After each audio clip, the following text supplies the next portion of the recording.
ऐसे ही कुछ दिन बीत जाते हैं। तो बादल जी, क्या सोचा आपने? घर का गुजारा कैसे होगा?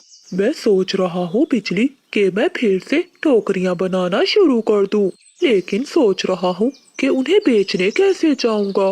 बादल, तुम चिंता क्यों करते हो? तुम बस टोकरियाँ बनाओ, उन्हें बेचने मैं जाऊंगी बाजार। ये तो बहुत अच्छा है। पता है, मेरी बनाई हुई टोकरियों की बहुत तारीफें करते हैं जंगल में। दूसरी ओर गुलाबी अपने पति से कहती है, प्रेम जी, पी लीजिए चाय और मुझे बताइए कि क्या सोचा है आपने। मैंने सोच लिया है कि अब हम खेत में जाएंगे और अपनी फसल उगाएंगे। लेकिन प्रेम जी, हमें खेत कहाँ से मिलेगा? गुलाब, तुम चिंता नहीं करो, खेत है मेरे पिताजी का, बस तुम्हें मेरे साथ काम करवाना होगा।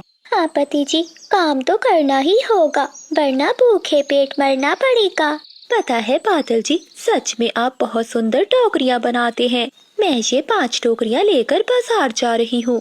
ऐसा कहते हुए बिजली का भी वो टोकरियाँ लेकर बाजार चली जाती है।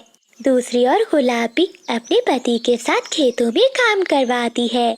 माँ, जरा आकर देखो, आपकी छोटी बेटी जो 1 गिलास पानी भी उठकर नहीं पीती थी, आज वो कितना काम कर रही है। बताओ गुलाब, और कितना काम बाकी है? हाँ, बस थोड़ा सा ही। अच्छा मुझे बताइए प्रेम जी कि हम किसकी खेती करेंगे? मेरे पिताजी कहते थे कि कभी इस मिट्टी में सोना उगता था।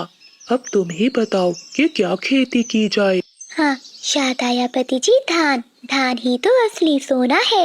लेकिन गुलाब, उसमें तो काफी मेहनत लगेगी, लगाना झाड़ना। देखिए प्रेम जी, अगर जंगल की परी ने हमारे भाग्य में लिखा है तो मेहनत तो करनी ही होगी। ऐसे गुलाब और बिजली के दिन गुजरते हैं। बिजली का भी मेहनत करके बाजार में टोकरियाँ बेचती है, तो दूसरी ओर गुलाब दिन रात मेहनत करके धान की फसल उगाती है। और ये सब चिड़िया परी अपने जंगल के परिस्तान में देख रही थी। आइए आइए, ले जाइए 10 रुपए की टोकरी, 10 रुपए की टोकरी। आइए आइए, देखिए बासमती चावल है, असली बासमती चावल। जल्दी जल्दी आइए, ले जाइए चावल। बड़ी दीदी, अब मुझे समझ में आया कि हमारी माँ ने कितनी तकलीफें उठाई होंगी। तो ठीक है गुलाब, कल माँ से मिलने चलते हैं। अगले दिन वो दोनों बहनें अपनी माँ से मिलने घर आती हैं। बिजली का भी अपनी माँ से कहती है, माँ, अब तो बहुत बूढ़ी हो गई है, कल से तो लकड़ियाँ चुनने जंगल नहीं जाएगी। बिजली, ऐसे कैसे हो सकता है? तो फिर मेरा घर कैसे चलेगा? माँ, आपकी दोनों बेटियाँ अब कमाने लगी हैं। आज से हम दोनों बहनें आपके खाने पीने की जिम्मेदारी लेते हैं। ये सुनकर बूढ़ी का भी बहुत खुश होती है।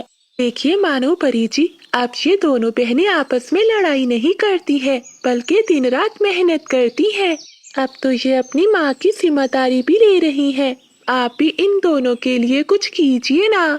ठीक है तोते, ये दोनों जो चाहेंगी वही पाएंगी। बेटी, मुझे तुम दोनों की बहुत चिंता होती है।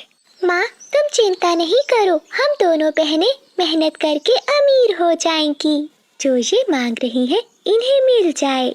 मानो परी के ऐसा कहते ही वो दोनों बहुत अमीर हो जाती हैं। उन दोनों बहनों को समझ में आ जाता है कि कभी कभी जो चाहे वो मिल जाता है। अब वो दोनों यही प्रार्थना करती हैं कि जंगल की परी उनके पतियों को ठीक कर दे। जिसके बाद मानो परी एक वैद्य के भेष में आ जाती है। मैंने सुना है कि आप दोनों बहनें अपने पतियों को स्वस्थ करना चाहती हैं, इसीलिए मैं आपके पास आई हूँ। हाँ, हम यही चाहते हैं कि हमारे पति ठीक हो जाएं। तो ठीक है, बदले में तुम दोनों बहनों को अपना सब कुछ खोना पड़ेगा। हाँ, ठीक है। फिर मानो परी उन दोनों को एक एक दवा की बोतल देती है। ये दवा अपने पतियों को रात में पिला देना, सुबह होते ही सब ठीक हो